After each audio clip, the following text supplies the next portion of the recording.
우리 찬송가 8장 찬양하시면서 우리 고등부 예배 시작하도록 하겠습니다.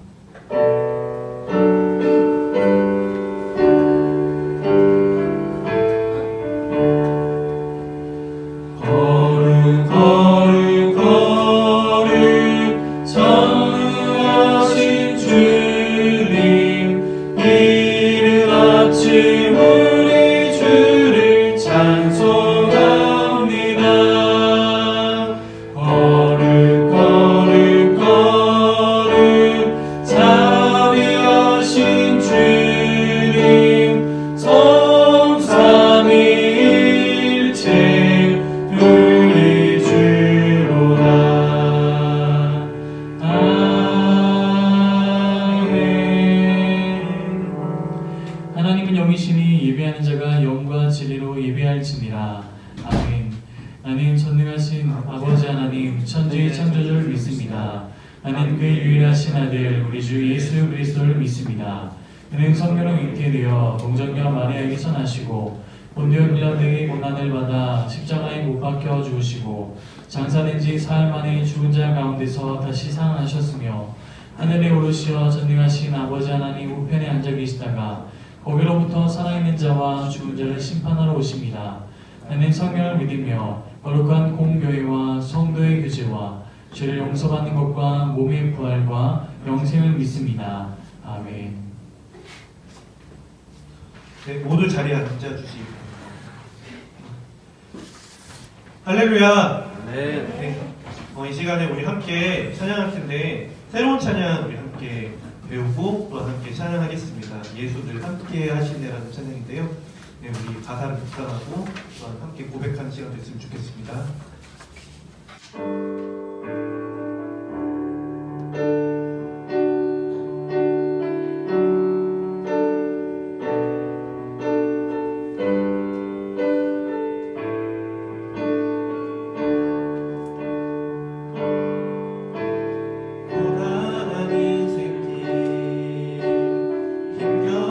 오늘도 예수 내 마음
시간에 우리 함께 박수 치면서 찬양하겠습니다.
예배를 드리는데 모든 것들을 내려놓는 시간이 됐으면 좋겠습니다. 정말 하루를 살아온 기간 동안에, 일주일을 살아온 기간 동안에 우리들 가운데 있는 어려움들, 슬픔들, 또한 기쁨들 모두 내려놓고 하나님만 바라보고 하나님만 구하는 시간이 되었으면 좋겠습니다. 말씀을 전하실 목사님을 위해서, 또한 모든 것을 인도해 주실 우리 성령님을 위해서 우리 함께 기도하며 나아갑시다. 기도합시다.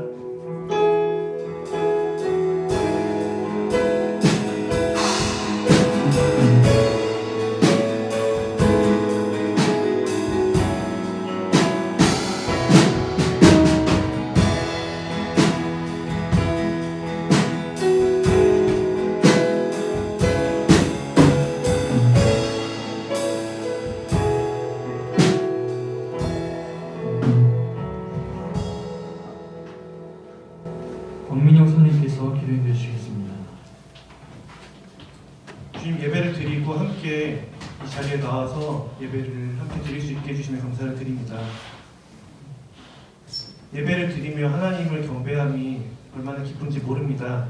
하나님의 말씀을 각자의 시간을 들여 함께 할 수 있게 해주심에 감사를 드립니다. 모든 분을 위해 기도합니다. 무엇보다 예배가 온전히 회복될 수 있기를 원합니다.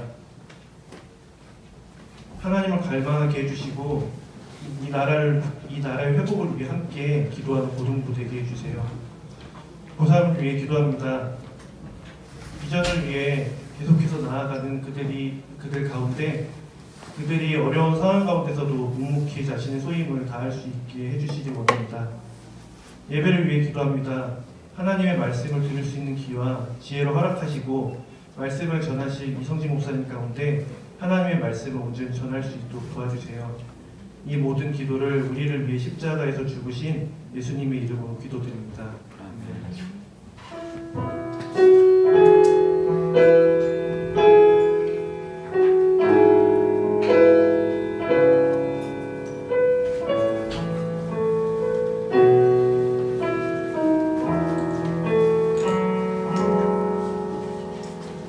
봉헌하시겠습니다.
사랑의 하나님, 우리가 주님 앞에 우리 마음과 정성과 우리 모든 것을 다 주님 앞에 드립니다. 하나님, 우리를 있는 그대로 받아주시고 온전히 하나님의 영광을 위해서 우리가 살아갈 수 있도록 도와주시옵소서. 감사드리며 예수님의 이름으로 기도합니다. 아멘.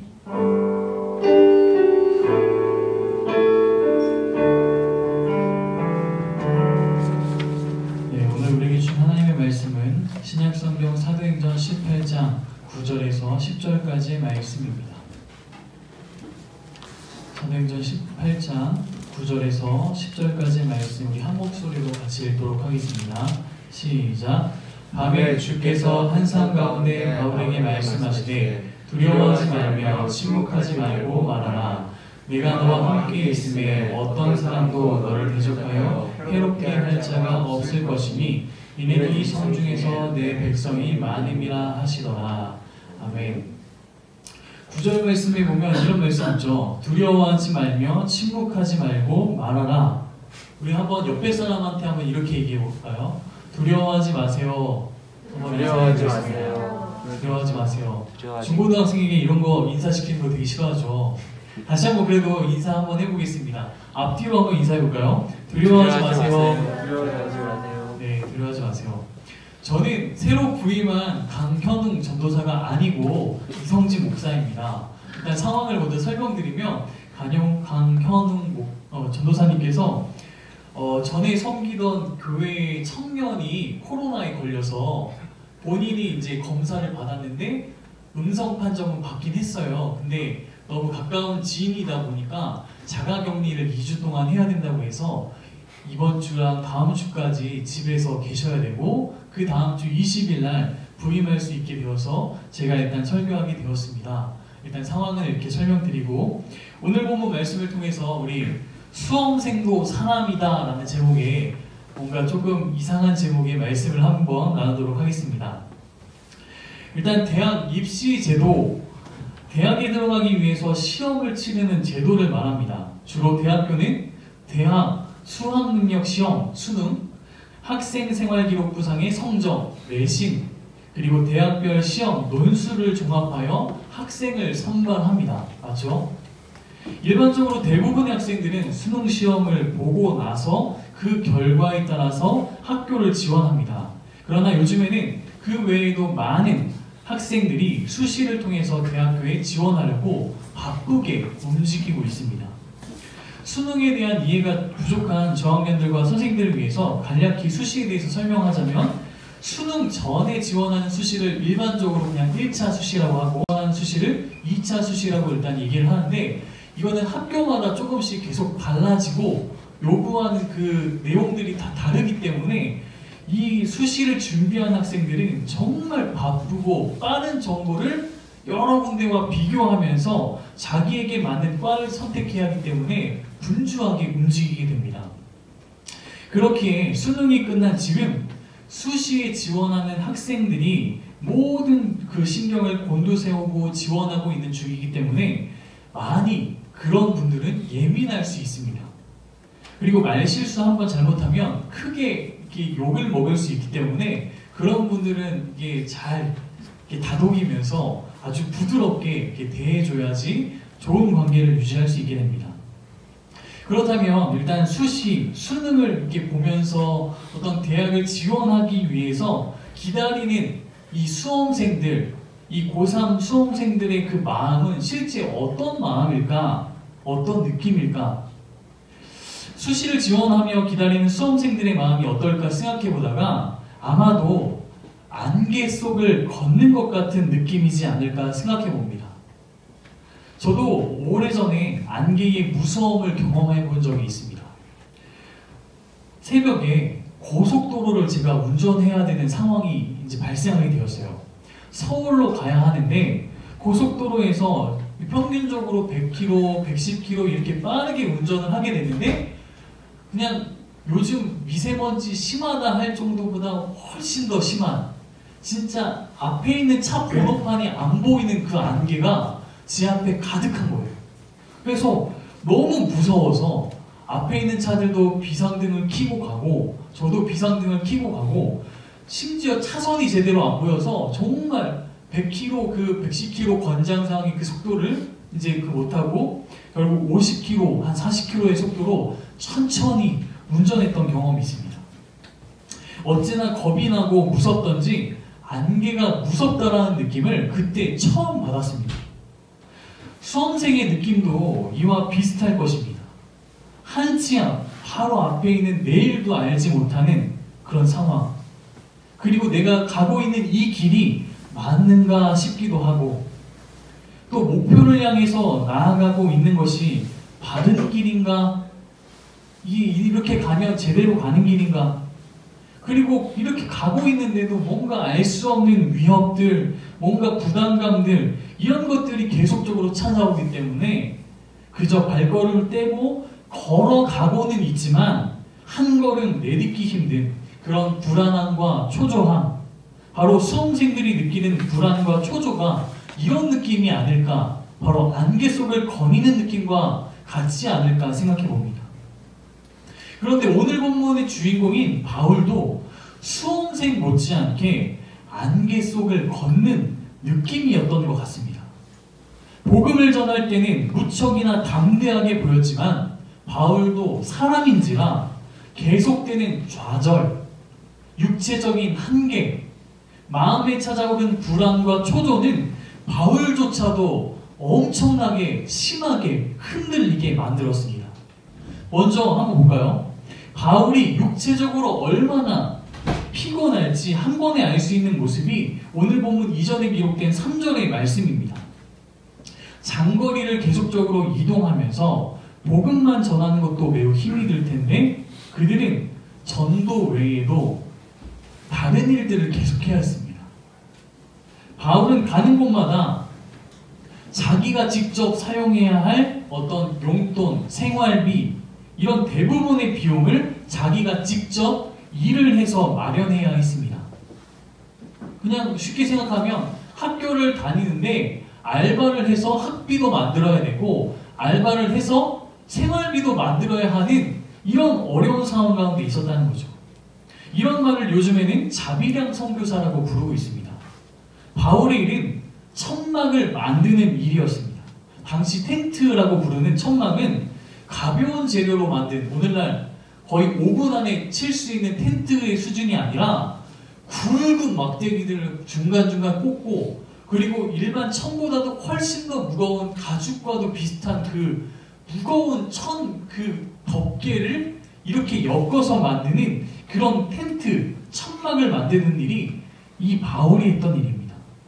그렇기 때문에 가는 것조차도 걸어가거나 어떤 나비를 타거나 이렇게 힘겹게 이동했는데도 불구하고 가는 곳에서 또 무거운 재료를 이용해서 엄청난 육체적인 힘을 사용해서 이렇게 자신의 생활비, 어떤 선교비를 마련해야 하는 그런 육체적으로 힘든 상황 가운데 있었다고 볼 수 있다는 것이죠. 다음으로 이 바울이 느꼈을 그 정신적인 고통에 대해 살펴보겠습니다. 한번 옆 사람 표정을 볼까요?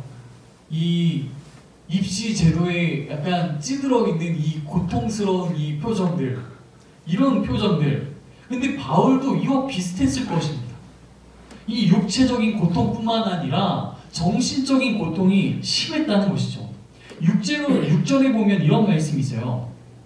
그들이 대적하여 비방하거늘 바울이 옷을 팔면서 이르되 너희 피가 너희 머리로 돌아갈 것이요 나는 깨끗하리라 이후에는 이방인에게로 가리라 하고 좀 무서운 저주와 같은 말을 얘기하고 있어요. 바울이 옷을 툭툭 털면서 너희 피가 너희 머리로 돌아갈 것이다. 약간 이런 식의 이게 약간 비슷한 저주 같은 걸 하고 있어요.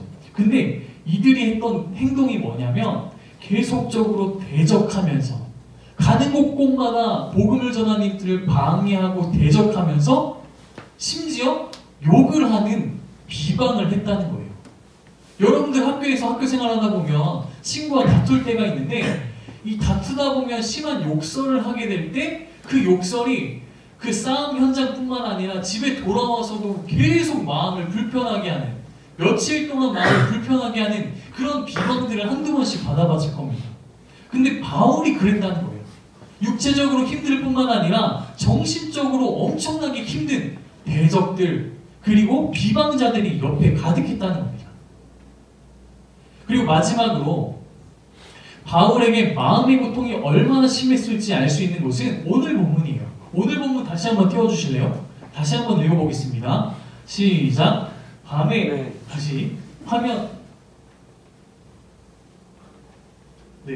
시작. 밤에 주께서 환상 가운데 바울에게 말씀하시되 두려워하지 말며 침묵하지 말고 말하라. 내가 너와 함께 있음에 어떤 사람도 너를 대적하여 해롭게 할 자가 없을 것이니 이는 이 성 중에서 내 백성이 많음이라 하시더라.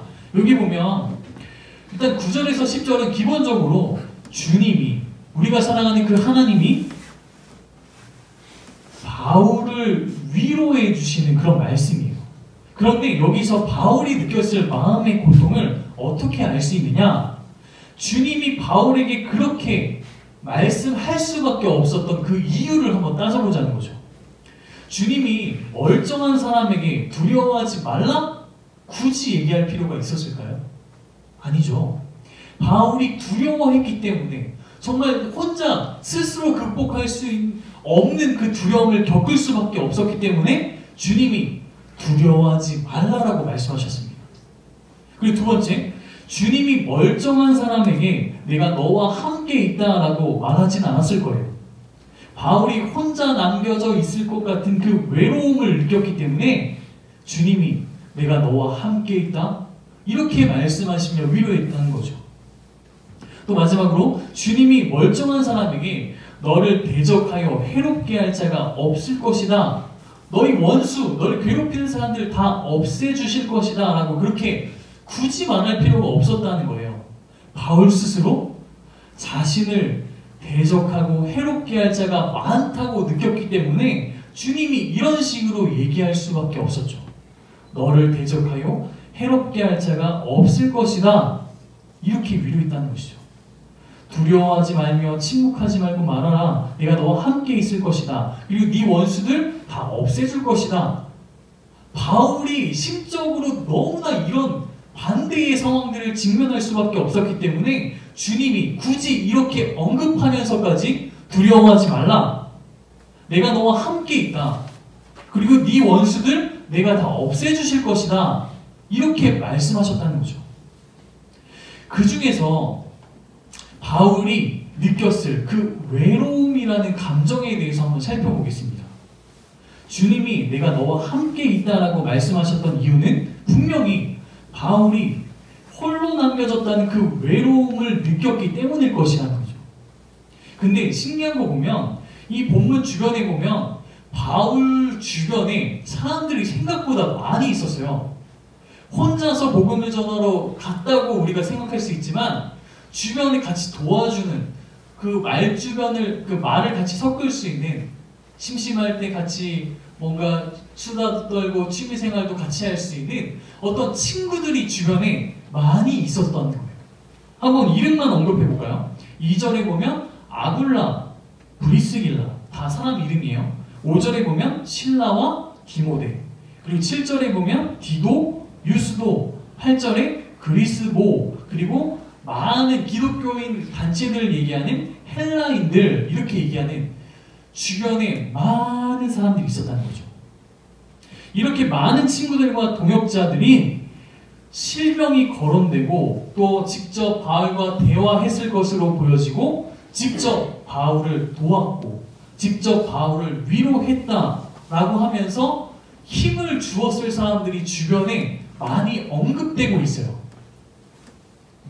그런데 바울이 느꼈던 외로움은 무엇일까요? 내가 너와 함께 있다라고 주님이 굳이 얘기하면서까지 그 바울이 가지고 있는 그 외로움의 감정을 해결해 주려고 했는데 이 바울이 느꼈던 그 외로움은 무엇일까요? 주변에 친구가 가득함에도 불구하고 바울이 느꼈던 그 외로움은 무엇일까요? 한번 주어를 바꿔볼까요? 고3 수험생들, 이 고3 수험생들이 느끼는 외로움은 무엇일까요? 주변에 친구가 가득함에도 불구하고 그리고 쉽게 접할 수 있는 취미생활, 음악 듣기, 또 영화 보기, 이런 운동, 다양한 취미생활이 주변에 널려 있음에도 불구하고 여러분들이 느낄 수밖에 없었던 그 외로움은 무엇입니까? 그렇다면 우리가 바로 내가 느끼고 있는 그 외로움은 무엇일까요? 주변에 친구가 가득함에도 불구하고 또 주변에 선생님들이 가득함에도 불구하고 그리고 주변에 내가 누릴 수 있는 여러 가지 문화 혜택들이 많음에도 불구하고 여러분들이 느끼고 있는 그 불안과 초조, 외로움은 무엇입니까? 바울도 사람입니다. 수험생도 사람입니다. 우리도 바로 나 자신도 사람입니다. 사람에게는 사람이 채워줄 수 있는 부분이 분명히 있고 사람이 채워줄 수 없는 부분도 분명히 있다는 것입니다. 그러면 사람이 채울 수 없는 그 부분을 어떻게 채울 수 있느냐? 바울은 그 부분을 주님으로 채웠다고 고백합니다.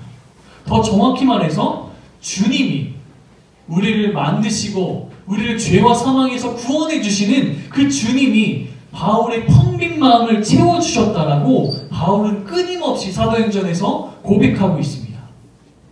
외로움을 느꼈고 두려움을 느꼈고 떨고 있는 그 바울의 마음 가운데 주님이 찾아와 주셨고 이렇게 말씀하셨던 것입니다. 두려워하지 말며 침묵하지 말고 말하라. 내가 너와 함께 있음에 어떤 사람도 너를 대적하여 해롭게 할 자가 없을 것이다. 여러분이 느끼고 있는 그 외로움, 두려움, 정말 그 막막함, 이 모든 것 채워주실 수 있는 분, 유일한 분이 바로 하나님이신 줄 믿으시길 바랍니다. 우리 이 시간에 함께 이 찬양 고백하면 좋을 것 같아요. 아까 우리 같이 불러봤던데 예수 늘 함께 하시네 라는 찬양입니다. 이 찬양 오늘 설교와 연결되어서 제가 요청한 찬양입니다. 이 가사에도 보면 고단한 인생길 힘겨운 오늘도 예수 내 마음 아시네. 우리가 이 땅에서 살아가다 보면 학교 다니다 보면 학원 다니다 보면 또 여러 가지 문제들 만나다 보면 이 앞에까지는 많이 동의하고 느껴요. 고단하다. 인생길 참으로 고단하다. 오늘 참 힘겹다. 뭐 하면서 굴지? 근데 이 뒷부분은 많이 모르는 것 같아요. 자기 마음속에 찾아오는 그 많은 아픔들, 그리고 계속 뭔가 풀리지 않는 그 안개 속을 헤매는 것 같은 인생길, 이런 것까지는 많이 동의하고 느끼지만 뒷부분 예수님이 여러분과 함께 하신다는 건 잘 모르는 것 같아요. 우리 이 시간에 이 찬양 같이 고백하면서 주님이 우리와 함께 하신다는 것 우리 함께 느끼면서 고백하도록 하겠습니다.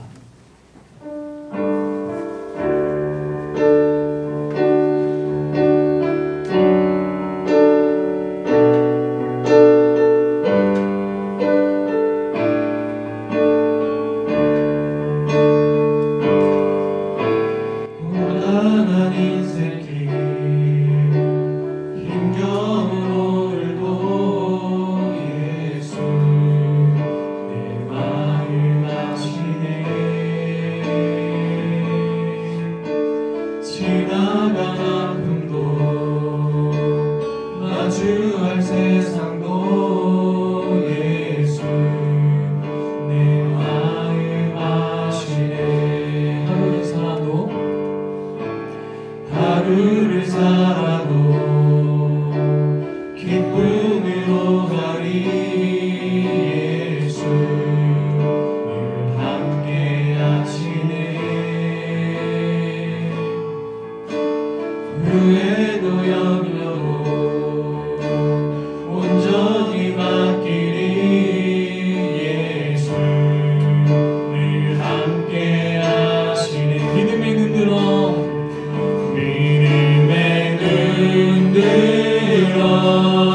주를 보리. 이 또한 지나가리라.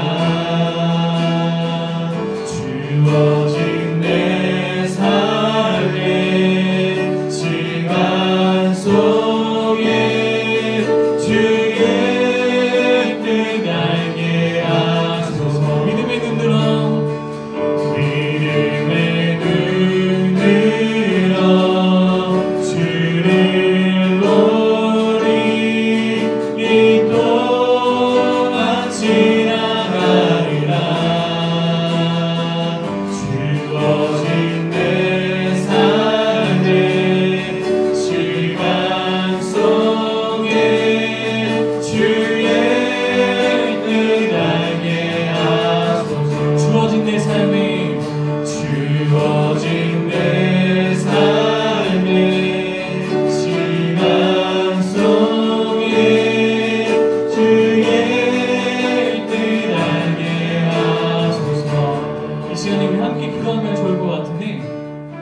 마지막으로 권면합니다. 수험생이 슈퍼맨입니까? 중고등학생이 슈퍼히어로입니까? 감정도 없는 공부하는 기계입니까? 힘들 때 나도 힘든 사람입니다. 외로울 때 나도 사람이라 너무나 외롭습니다. 이렇게 주님께 솔직히 이야기하면 좋을 것 같습니다.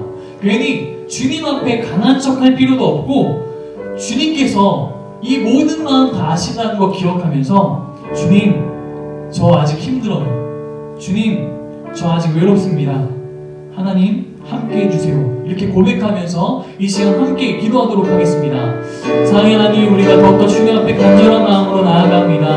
하나님, 정말 우리가 이 땅에 살아가는 동안 너무나 할 수 없는, 너무나 인생에 여러 가지 문제들이 많이 있는 줄 압니다. 하나님, 정말 계속적으로 끊임없이 세상이 많은 것을 요구하고 우리 부모님들은 많은 것을 요구하지만 정말 나의 육체의 한계, 정신적인 한계, 지적인 한계가 있음을 분명히 고백할 수밖에 없습니다.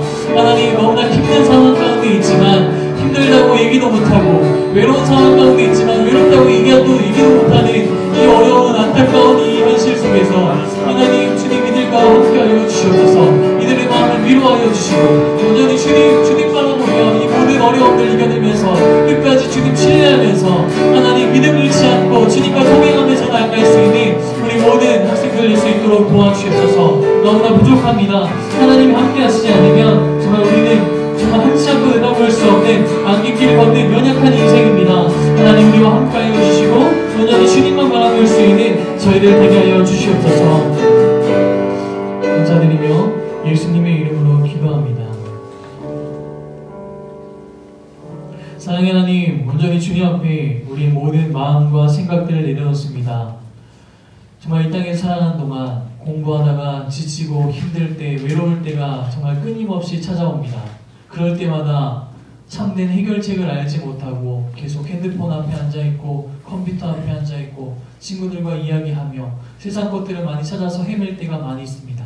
하지만 인생길이 고단하고 힘겨울 때마다 하나님이 우리 가운데 예수님을 보내주셨다는 그 사실을 기억하며 늘 예수님과 함께 동행하면서 살아갈 수 있는 우리 모두가 되게 하여 주시옵소서.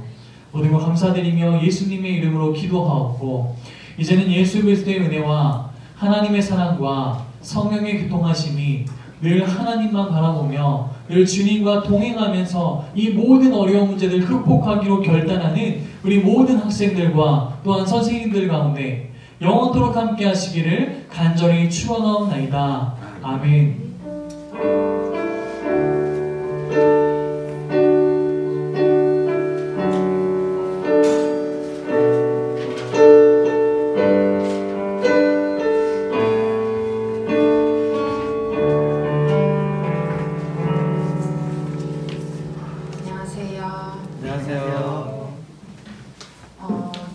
저희는 지금 예배가 온라인이랑 오프라인 동시에 진행되고 있고 혹시 모르는 친구 있을 것 같아서 좀 알려주셨으면 좋겠고 또 지금 예배 좀 잘 나오다가 참석을 못하는 친구들이 있으면 연락 한번 해주셔서 꼭 온라인이든 오프라인이든 예배 드릴 수 있도록 함께 독려해 주셨으면 좋겠습니다. 그리고 헌금 못 낸 친구 있으면 각반 담임선생님께 전달해 주시면 될 것 같고요. 그리고 송기용 선생님 반은 저랑 함께 하시면 되고 마지막으로 파송찬양 부르시고 예배 마치도록 하겠습니다.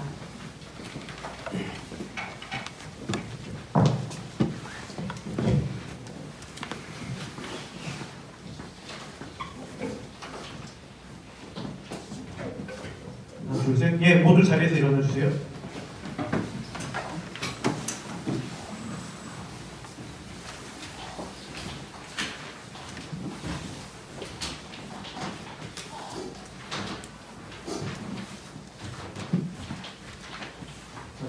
네, 함께 파송찬양 찬양하겠습니다.